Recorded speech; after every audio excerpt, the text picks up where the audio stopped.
First ever factory outlet మన Mukunda jewellers వారు తెలుగు నూతన సంవత్సరం ఉగాది పండుగ సందర్భంగా నక్షి మేళా జరుగుతోంది. అన్ని నక్షి జ్యువెలరీ మీద VA ఫ్లాట్ 9.99% మాత్రమే. త్వరపడండి. సుదీర్ఘ రాజకీయ అనుభవం ఉన్న మాజీ మంత్రి టి జీవన్ రెడ్డి కాంగ్రెస్ కు రాజీనామా చేశారు.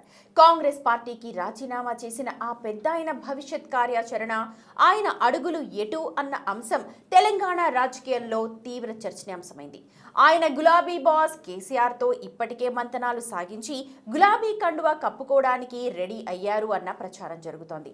అదే సమయంలో బీజేపీ నేతలు జీవన్ రెడ్డితో టచ్ లోకి వెళ్లి మంచి ఆఫర్ ఏదో ఇచ్చారన్న ఊహాగానాలు మొదలవడం ఆసక్తి రేపుతోంది.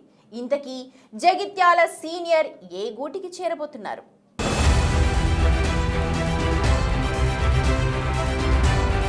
జగిత్యాల కాంగ్రెస్ సీనియర్ నేత టి జీవన్ రెడ్డి పార్టీకి రిజైన్ చేస్తున్నట్లు ప్రకటించారు. పార్టీ అగ్రనేత ఎంపీ రాహుల్ గాంధీ విధానాలకు విరుద్ధంగా తెలంగాణ కాంగ్రెస్ నడుస్తోందని జీవన్ రెడ్డి ఆరోపించారు. తెలంగాణలో కాంగ్రెస్ ప్రభుత్వం అధికారంలోకొచ్చిందన్న సంతోషం లేకుండా చేశారని మండిపడ్డారు. 20 నెలలుగా పార్టీలో మానసిక వేదనకు గురైనట్లు ఆయన ఆవేదన వ్యక్తం చేశారు. అందుకే కాంగ్రెస్ పార్టీకి రాజీనామా చేస్తున్నట్లు వెల్లడించారు.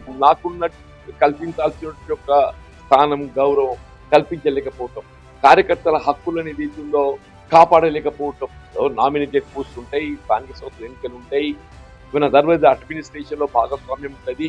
ఒకవైపు కాంగ్రెస్ పార్టీ అధికారంలో ఉండి కాంగ్రెస్ పార్టీ కార్యకర్తలకు మా ప్రభుత్వం అనే ఒక భావన కలిగి ఉండాలని భావిస్తారు. అసలు ఆ భావనే పొందలేనప్పుడు వాళ్ళ లోపల ఏ విధమైన నైరాశ్యం ఏర్పడుతుందో మనం ఊహించాలని చెప్పండి. It's all cumulative for last 20 months.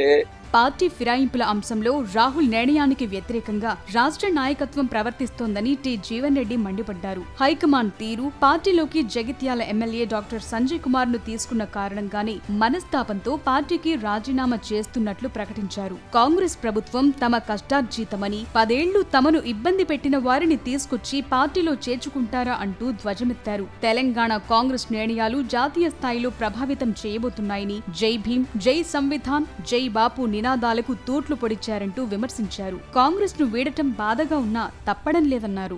4 దశాబ్దాలుగా నేను నిర్మాణం చేసుకున్నటువంటి ఒక సౌధం అని చెప్పండి కాంగ్రెస్ పార్టీ.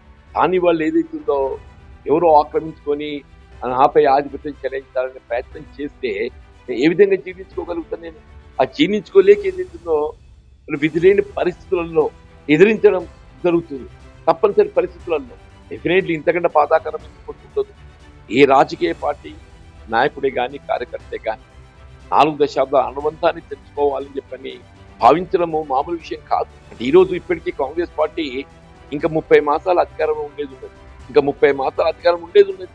అధికారం ప్రభుత్వం వదులుకొని ఏదైతే ఉందో మరి దూరం పోయే పరిస్థితి ఏర్పడుతుందంటే ఎంత బాధ ఉంటుందండి.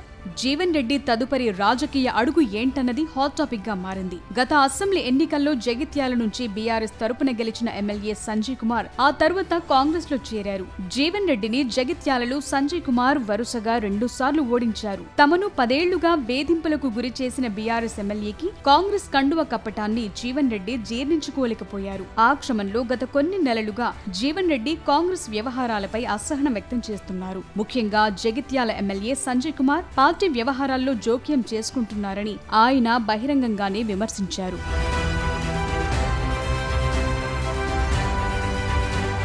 ఇటీవల జరిగిన పురపాలక ఎన్నికలు ఈ అసంతృప్తిని తారస్థాయికి చేర్చాయి. 50 వార్డులున్న జగిత్యాలలో తన అనుచరులకు కేవలం 17 టికెట్లు మాత్రమే రావటం జీవన్ రెడ్డి అసంతృప్తిని మరింత పెంచింది. పార్టీ కోసం సంవత్సరాలుగా పనిచేసిన తమ వర్గీయులకు సరైన ప్రాధాన్యం ఇవ్వలేదని, అంతేకాకుండా గెలిచిన వారిలో తన వర్గానికి చెందిన వారిని చైర్పర్సన్ పదవికి ఎంపిక చేయాలని కోరినా అధిష్టానం స్పందించకపోవటం ఆయన్ను మరింత ఉత్సాహానికి గురిచేసింది.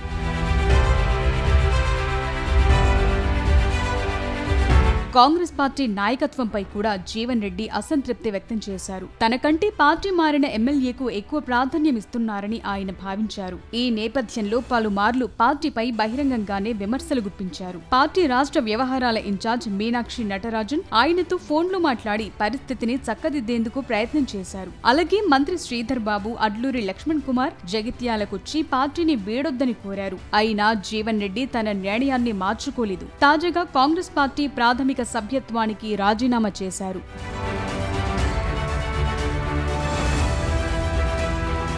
జీవన్ రెడ్డి కాంగ్రెస్ ను వీడటానికి ముందు కొంతకాలం స్వతంత్రంగా కొనసాగుతానని సంకేతాలిచ్చారు. అయితే ఇతర రాజకీయ పార్టీలు ఇప్పటికే ఆయనపై దృష్టి సారించాయి. జీవన్ రెడ్డి సైతం గులాబీ పార్టీ పెద్దలతో మంతనాలు సాగించారన్న ప్రచారం జరిగింది. బీఆర్ఎస్ లో చేరితే మంచి ప్రాధాన్యమిస్తామని ఆయనకు హామీ లభించిందట. Korutla BRS MLA doctor Kalvakuntla Sanjay ఆయన్ను భుజాలపై మోసుకొస్తానని ప్రకటించడం రాజకీయంగా చర్చనీయాంశమయ్యింది. నాకు ఒకసారి ఇట్లా పొమ్మంటే ఆయన దగ్గరికి నేను పోయి అలాంటి వాళ్ళని నేను భుజాన్ని తీసుకొని వస్తాను. నేను అంత మంచి మనిషి ఆయన అంతా గౌరవం, నాకు నిజం గౌరవం.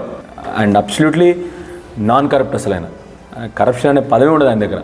అలాంటి వాడు రావాల్సిందే రాజకీయాల్లో. మా పార్టీలోకి వస్తే ఆనందంగా స్వాగతిస్తాను నేను. అసలు మా జీవన్ రెడ్డి సాబ్ అంటే మాకు అంత గౌరవం. మాకు జగిత్యాలలో బీఆర్ఎస్ నుంచి గెలిచిన సంజయ్ కుమార్ కాంగ్రెస్ లో చేరటంతో జీవన్ రెడ్డి అక్కడ బీఆర్ఎస్ కు పెద్ద దిక్కుగా మారుతారని భావించారు. ఇక ఆయన బీఆర్ఎస్ కండువ కప్పుకోవటం లాంఛనమే అనుకుంటున్న తరుణంలో బీజేపీ నేతలు కూడా జీవన్ రెడ్డిని తమ వైపు తిప్పుకునే ప్రయత్నాల్లో పడ్డారట.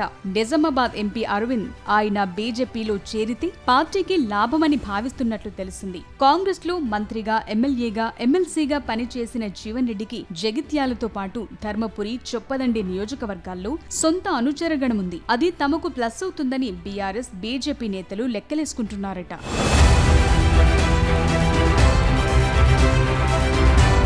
ప్రస్తుతం జీవన్ రెడ్డి ముందు 3 ప్రత్యామ్నాయాలు కనిపిస్తున్నాయి. స్వతంత్రంగా కొనసాగటం, బీఆర్ఎస్ లో చేరటం లేదా బీజేపీలోకి వెళ్లటం. ఆయన వ్యక్తిగత రాజకీయ భవిష్యత్ మాత్రమే కాకుండా జగిత్యాల ప్రాంతీయ రాజకీయ సమీకరణాలపై కూడా ఆయన నిర్ణయం ప్రభావం చూపనుంది. అయితే ఆయన తుది నిర్ణయం పూర్తిగా అనుచరుల అభిప్రాయాలపైనే ఆధారపడి ఉందంటున్నారు. మొత్తానికి జీవన్ రెడ్డి ఇప్పుడు అటు బీఆర్ఎస్, ఇటు బీజేపీ నుంచి వచ్చిన ఆఫర్లతో ఎటువైపు అడుగులు వేస్తారనేది ఆసక్తికరంగా మారింది.